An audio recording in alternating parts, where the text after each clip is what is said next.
Okay, today is the 26th of July. Now we come to Majjhima Nikaya Sutta number 19.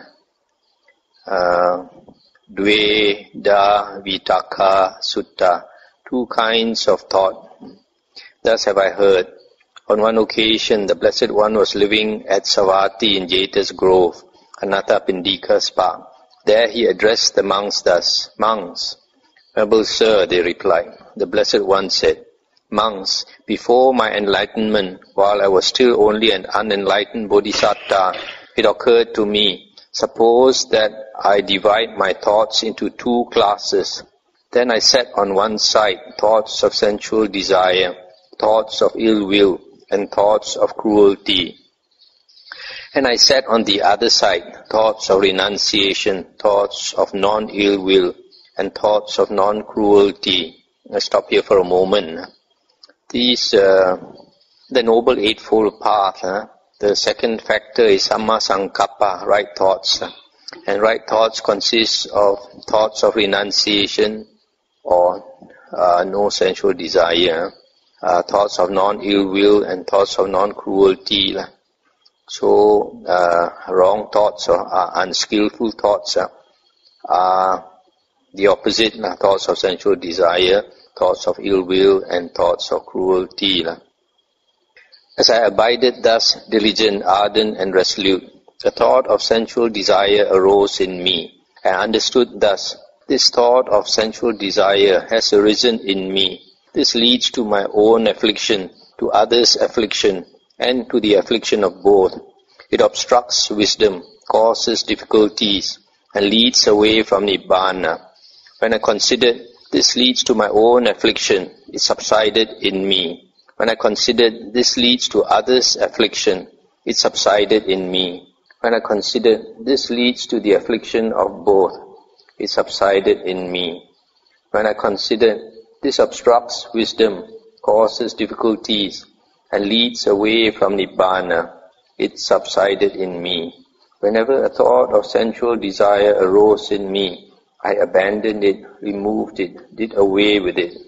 As I abided thus diligent, ardent, and resolute, a thought of ill will arose in me. Similarly, when I considered this leads to my affliction, the affliction of others, etc., then it subsided.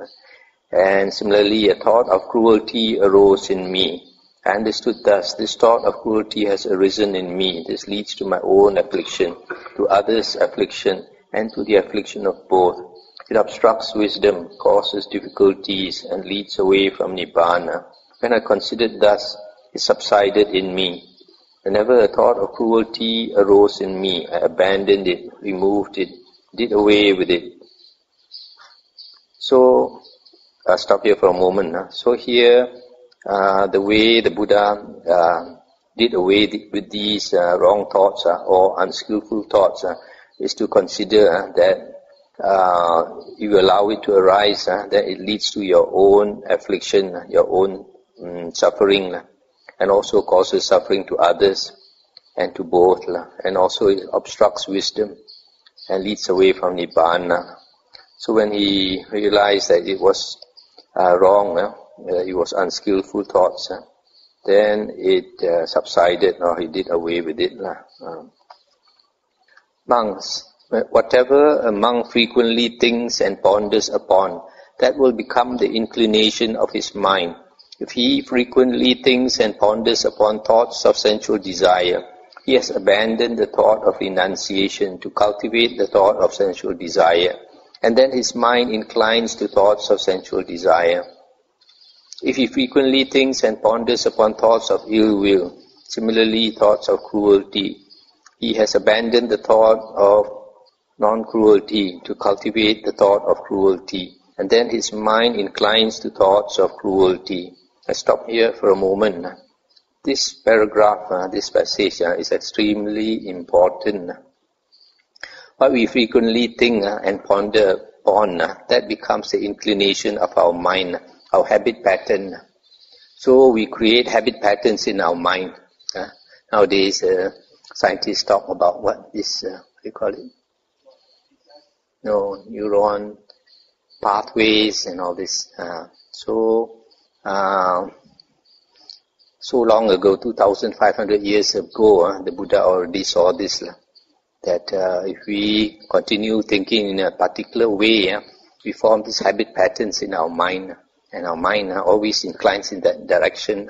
So it's very important that, as the Buddha here says, that if we are practicing the spiritual path, we know that these are unskillful thoughts. We must immediately nip it in the bud. Of course, for most worldly people, if thoughts of sensual desire arise, they like to think more about it, daydream and all these things. So it just strengthens the sensual desire, or ill will, or cruelty. So this is a very important passage, that what we frequently think and ponder upon, that becomes the inclination or habit pattern of our mind. So that's why it's very important to always constantly look into our mind. How are we thinking? Are we thinking skillful thoughts or unskillful thoughts? What kind of habit pattern are we creating in our mind?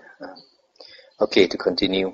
Just as in the last month of the rainy season, in the autumn, when the crops thickened, a cowherd would guard his cows by constantly tapping and poking them on this side and that, with a stick to check and curb them. Why is that? Because he sees that he could be flogged, imprisoned, fined or blamed if he let them stray into the crops. So too I saw in unwholesome states danger, degradation and defilement, and in wholesome states the blessing of renunciation, the aspect of cleansing. As I abided thus, diligent, ardent and resolute, the thought of renunciation arose in me. I understood thus, this thought of renunciation has arisen in me. This does not lead to my own affliction, or to others' affliction, or to the affliction of both. It aids wisdom, does not cause difficulties, and leads to Nibbana. If I think and ponder upon this thought even for a night, even for a day, even for a night and day, I see nothing to fear from it. But with excessive thinking and pondering, I might tire my body. And when the body is tired, the mind becomes disturbed. And when the mind is disturbed, it is far from concentration. So I steadied my mind internally, quieted it, brought it to singleness and concentrated it. Why is that? So that my mind should not be disturbed. As I abided thus diligent, ardent and resolute, a thought of non-ill will arose in me. Similarly, a thought of non-cruelty.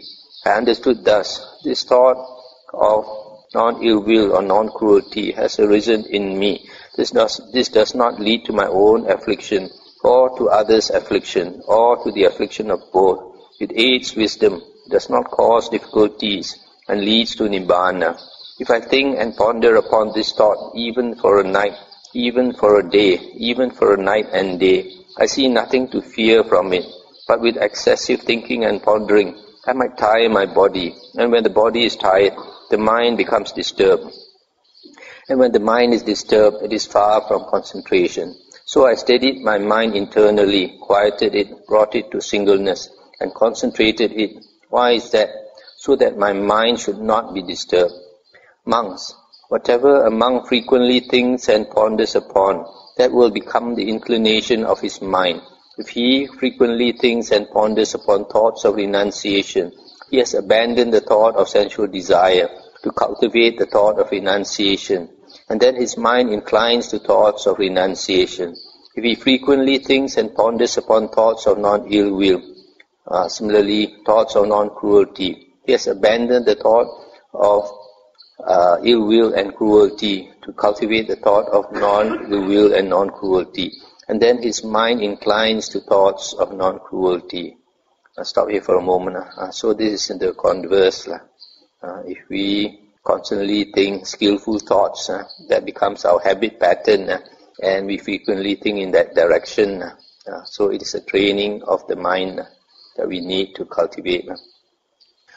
Just as in the last month of the hot season, when all the crops have been brought inside the villages, the cowherd would guard his cows while staying at the root of a tree or out in the open, since he needs only to be mindful that the cows are there. So too there was need for me only to be mindful that those states were there. Tireless energy was aroused in me, and unremitting mindfulness was established. My body was tranquil and untroubled. My mind concentrated and unified. Now Buddha refers to quite secluded from sensual pleasures, secluded from unwholesome states. I entered upon and abided in the first jhana, which is accompanied by applied and sustained thought, with delight and pleasure born of seclusion.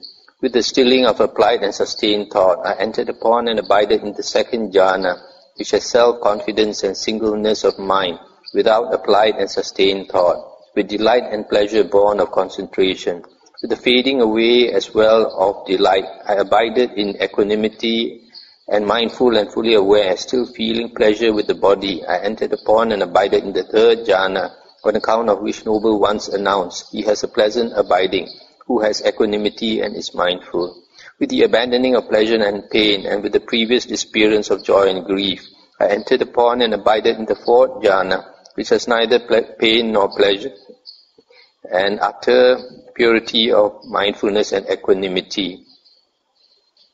When my concentrated mind was thus purified, bright, unblemished, rid of imperfection, malleable, wieldy, steady, and attained to imperturbability, I directed it to the knowledge of the recollection of past lives. I recollected my manifold past lives, that is, 1 birth, 2 births, 3, 4, 5, 10, 20, 30, 40, 50, 100,000 births, many aeons of world contraction, many aeons of world expansion, many aeons of world contraction and expansion. There I was so named, of such a clan, with such an appearance, such was my nutriment, such my experience of pleasure and pain. And passing away from there, I reappeared elsewhere, and there too I was so named, of such a clan, etc. Passing away from there, I reappeared here. Thus with the aspects and particulars, I recollected my manifold past lives. This was the first true knowledge attained by me in the first watch of the night. Ignorance was banished and true knowledge arose. Darkness was banished and light arose, as happens in one who abides diligent, ardent, and resolute. When my concentrated mind was thus purified, bright, unblemished, rid of imperfection, malleable, wieldy, steady, and attained to imperturbability, I directed it to the knowledge of the passing away and reappearance of beings. With the divine eye which is purified and surpasses the human, I saw beings passing away and reappearing, inferior and superior, fair and ugly, and I understood how beings pass on according to their actions. Thus with the divine eye which is purified and surpasses the human, I saw beings passing away and reappearing, inferior and superior, fair and ugly, fortunate and unfortunate, and I understood how beings pass on according to their actions. This was the second true knowledge attained by me in the second watch of the night. Ignorance was banished and true knowledge arose. Darkness was banished and light arose, as happens in one who abides diligent, ardent, and resolute. When my concentrated mind was thus purified, bright, unblemished, rid of imperfection, malleable, wieldy, steady, and attained to imperturbability, I directed it to the knowledge of the destruction of the taints or asavas. I directly knew as it actually is, this is suffering. I directly knew as it actually is, this is the origin of suffering. I directly knew as it actually is, this is cessation of suffering. I directly knew as it actually is, this is the way leading to the cessation of suffering. I directly knew as it actually is, these are taints. I directly knew as it actually is, this is the origin of taints. I directly knew as it actually is, this is the cessation of taints. I directly knew as it actually is, this is the way leading to the cessation of taints. When I knew and saw thus, my mind was liberated from the taint of sensual desire, from the taint of being, and from the taint of ignorance. When it was liberated, there came the knowledge it is liberated. I directly knew birth is destroyed, the holy life has been lived. What had to be done has been done. There is no more coming to any state of being. This was the third true knowledge attained by me in the third watch of the night. Ignorance was banished and true knowledge arose. Darkness was banished and light arose, as happens in one who abides diligent, ardent, and resolute. So here just a description of how the Buddha attained enlightenment on that night. To continue, suppose monks, that in a wooded range there was a great low-lying marsh, near which a large herd of deer lived. Then a man appeared, desiring their ruin, harm and bondage, and he closed off the safe and good path that led to their happiness, and he opened up a false path, and he put out a decoy and set up a dummy, so that the large herd of deer might later come upon calamity, disaster and loss. But another man came, desiring their good, welfare and protection, and he reopened the safe and good path that led to their happiness, and he closed off the false path, and he removed the decoy and destroyed the dummy, so that the large herd of deer might later come to growth, increase and fulfillment. Monks, I have given this simile in order to convey a meaning. This is the meaning. The great low-lying marsh is a term for sensual pleasures. The large herd of deer is a term for beings. The man desiring their ruin, harm and bondage is a term for Mara, the evil one. The false path is a term for the wrong eightfold path, that is wrong view, wrong intention or wrong thoughts, wrong speech, wrong action, wrong livelihood, wrong effort, wrong mindfulness and wrong concentration. The decoy is a term for delight and lust. The dummy is a term for ignorance. The man desiring their good, welfare and protection is a term for the Tathagata, Arahant, Sammasambuddha. The safe and good path that led to the happiness is a term for the noble eightfold path. That is, right view, right thoughts, right speech, right action, right livelihood, right effort, right mindfulness and right concentration. So monks, the safe and good path that leads to happiness has been reopened by me. The wrong path has been closed off. The dummy destroyed, the decoy removed. What should be done for disciples out of compassion by a teacher who seeks their welfare and has compassion for them? That I have done for you, monks. There are these roots of trees, these empty huts. Meditate, monks. Do not delay, or else you will regret it later. This is our instruction to you. That is what the Blessed One said. The monks were satisfied and delighted in the Blessed One's words. So this last part about the Mahara trying to lead us the wrong path. Unfortunately, even nowadays, there are some monks, they teach the Dhamma, but unfortunately they teach the wrong Dhamma. So they are also like Mahara, leading us the wrong way. Sometimes the easy way, sometimes the way that people like, because it's easier to practice. So we have to be extremely careful. So to follow the right way, our teacher is always the Buddha. And now that he has entered Nibbana, he says that we should always refer to his suttas like this. Going back to the earlier part, where what a monk frequently thinks and ponders upon, that will become the inclination of his mind, the habit pattern.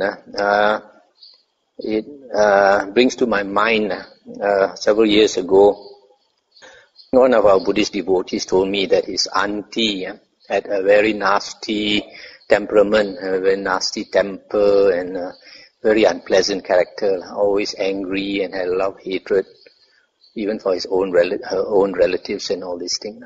So when she died at an old age, 2 days before she died, 2 long teeth came out, Dracula's teeth came out of her mouth. The children were shocked, and this man who told me, he also saw it himself. So they tried to close the mouth, but they could not hide the teeth. But 2 days later, when she passed away, the 2 teeth disappeared. It just proves that 2 days before she died, she already turned into that type of ghost, that fierce type of ghost with the 2 teeth. So it's very simple. I mean, if you understand this sutta, you know why? Because she has always been having that kind of character, so much hatred and anger and all that. So she has made herself into that kind of a being, even with the human body. So that's why it's very important that we cultivate skillful thoughts. There are a lot of things in this world that people don't understand. For example, like indulging in sensual pleasures, indulging in food and all that. We think is harmless, but actually in the suttas, you find that people who indulge in all these things, they go to woeful places of rebirth. Why? Because it is based, this type of thoughts, this type of actions are based like animals or ghosts and all this. So we debase ourselves by this type of actions. So because we have certain tendencies, just like the story of Dr. Jekyll and Mr. Hyde. There are two parts of us: the good part, the bad part, the animal part, and the angelic part. So it's up to us which one we want to choose. If we are careless, we just allow ourselves to follow our base tendencies, then we make ourselves into this type of creature, just like this woman. So when we are reborn to a woeful plane, then only we know why. So in the suttas, the Buddha says, when a being goes into hell, then he will realize what actions he did that make him fall into hell. That time he realized it was a big mistake. Nobody taught him. Those actions will bring him to hell, or even to the ghost realm. Okay, the next sutta, number 20, Vitakkasanthana Sutta, the removal of distracting thoughts. Thus have I heard. On one occasion, the Blessed One was living at Savatthi in Jeta's Grove, Anathapindika's park. There he addressed the monks thus, "Monks, noble sir," they replied. The Blessed One said this, "Monks, when a monk is pursuing the higher mind, from time to time he should give attention to 5 signs. What are the 5? Here, monks, when a monk is giving attention to some sign, and owing to that sign there arise in him evil, unwholesome thoughts connected with desire, with hate, and with delusion, then he should give attention to some other sign connected with what is wholesome. When he gives attention to some other sign connected with what is wholesome, then any evil, unwholesome thoughts connected with desire, with hate, and with delusion are abandoned in him and subside. With the abandoning of them, his mind becomes steadied internally, quieted, brought to singleness and concentrated. Just as a skilled carpenter or his apprentice might knock out, remove and extract a coarse speck by means of a fine one, so too when a monk gives attention to some other sign connected with what is wholesome, his mind becomes steadied internally, quieted, brought to singleness and concentrated. Stop here for a moment. So here the Buddha says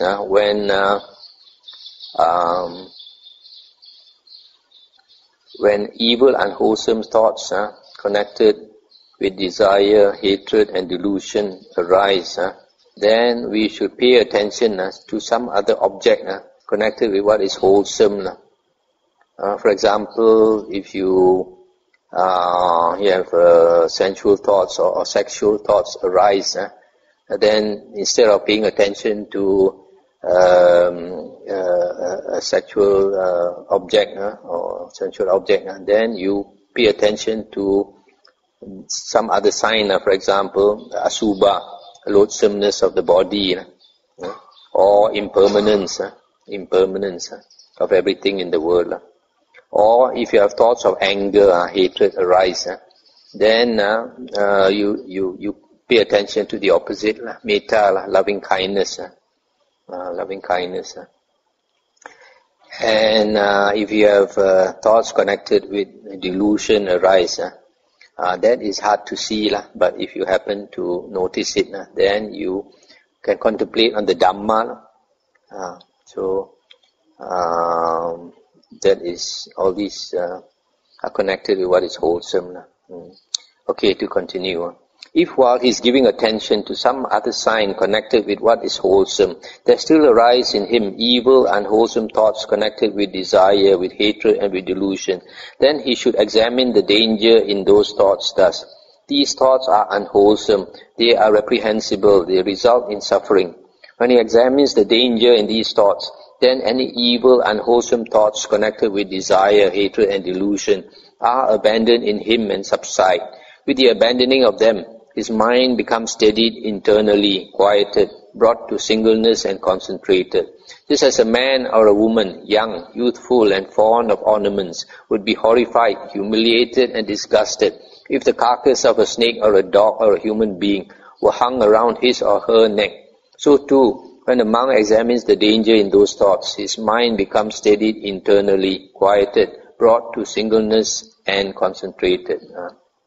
I'll stop here for a moment. So here, the second way of removing distracting thoughts, unskillful thoughts, is to think of the danger in those thoughts, how it can lead you to unwholesome, to woeful planes of rebirth. So when we realize the danger, then you quickly remove them. Okay, to continue. If while he is examining the danger in those thoughts, there still arise in him evil, unwholesome thoughts connected with desire, hatred and delusion, then he should try to forget those thoughts and should not give attention to them. When he tries to forget those thoughts and does not give attention to them, then any evil, unwholesome thoughts connected with desire, hatred and delusion are abandoned in him and subside. With the abandoning of them, his mind becomes steadied internally, quieted, brought to singleness and concentrated. Just as a man with good eyes who did not want to see forms that had come within range of sight would either shut his eyes or look away, so too when a monk tries to forget those thoughts and does not give attention to them, his mind becomes steadied internally, quieted, brought to singleness and concentrated. I stop here for a moment. So here, the third way is not to pay attention. If you try the first way, it doesn't work. The second way, it doesn't work. Then you try the third way, not to pay attention. These probably are all connected with, say, like when you are meditating. You are meditating and all these unwholesome states arise. Here the Buddha is trying to tell you what to do.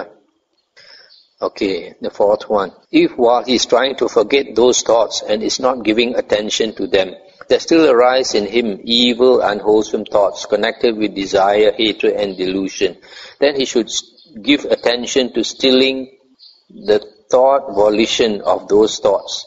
When he gives attention to stilling the thought volition of those thoughts, then any evil, unwholesome thoughts connected with desire, hatred and delusion are abandoned in him and subside. With the abandoning of them, his mind becomes steadied internally, quieted, brought to singleness and concentrated. Just as a man walking fast might consider, why am I walking fast? What if I walk slowly? And he would walk slowly. Then he might consider, why am I walking slowly? What if I stand? And he would stand. Then he might consider, why am I standing? What if I sit? And he would sit. Then he might consider, why am I sitting? What if I lie down? And he would lie down. By doing so, he would substitute each grosser posture one that was subtler. He would substitute for each grosser posture one that was subtler. So too, when a monk gives attention to stilling the thought volition of those thoughts, his mind becomes steadied internally, quieted, brought to singleness and concentrated. Stop here for a moment. This here that I have translated as thought volition, it is Vitakkasanthana. Vitakka is thought, and Sankhara is volition. Generally, many places we come across this word, Sankhara, and the meaning that is appropriate is actually volition, just like in the five khandhas, one of the five aggregates, body and mind, is sankhara, and there it is volition, will. So in other places also, unfortunately, a lot of books translate like here. They call it thought formation.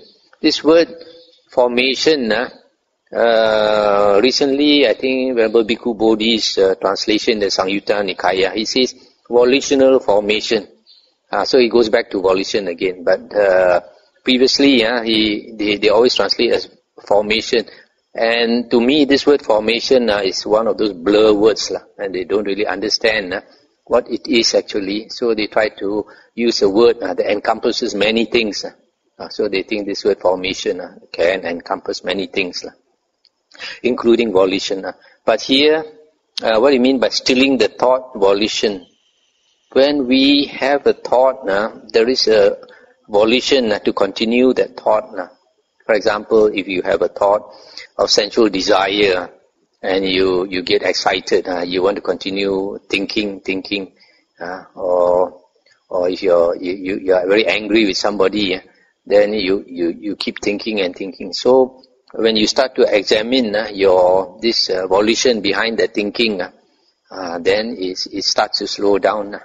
Why am I continuing to think in this direction? That's why the simile given here, just as a man walking fast might consider, why am I walking fast? What if I walk slowly? So here we try to see where the thought comes from. The thought comes is because we have the intention to continue thinking. So this thought volition or thought intention is actually to me the intention to think.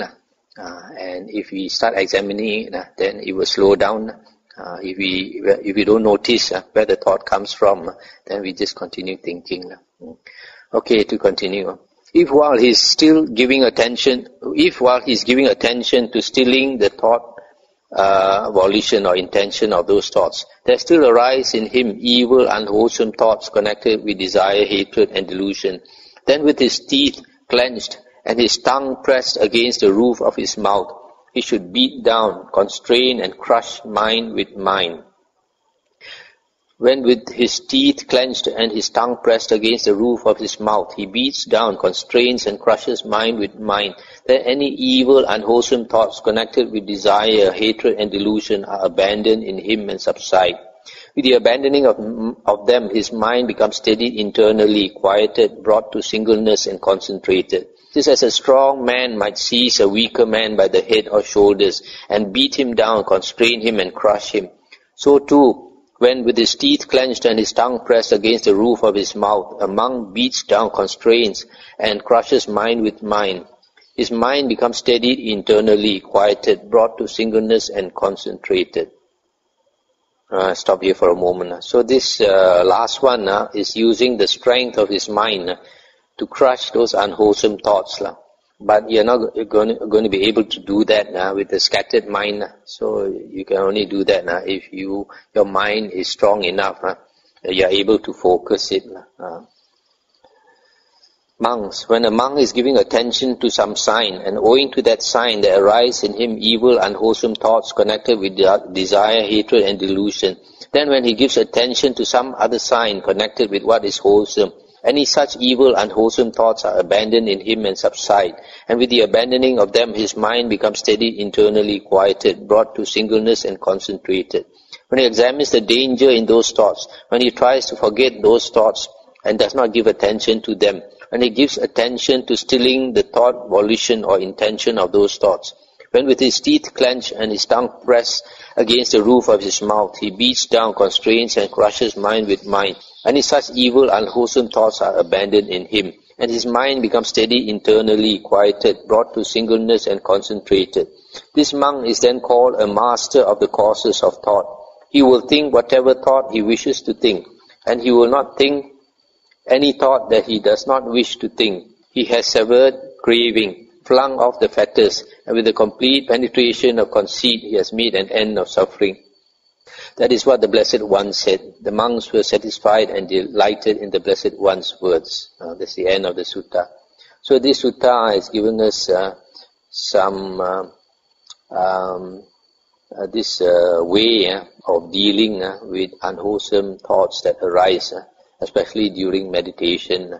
So the first one is to give attention to some other sign which is wholesome, instead of giving attention to the sign that is unwholesome. For example, the Buddha says, when we notice the beauty of some being, then lustful thoughts arise. So instead of observing or noticing the beauty, we notice the opposite, asubha, the unattractiveness of the body, for example, or the impermanence, how that body very soon will grow old and ugly. Or when hatred arises, then we give attention to metta. Then the second one is to realize the danger in those thoughts. When you know the danger in those thoughts, then you will be able to get rid of it. Then also you have to know the Dhamma quite well to realize the danger in them. The third way is to try to forget the thoughts and not pay attention to them. The fourth is to observe the thought volition or the thought intention and slow down the thoughts. And the fifth is to use the strength of mind to just beat down your mind and quieten it.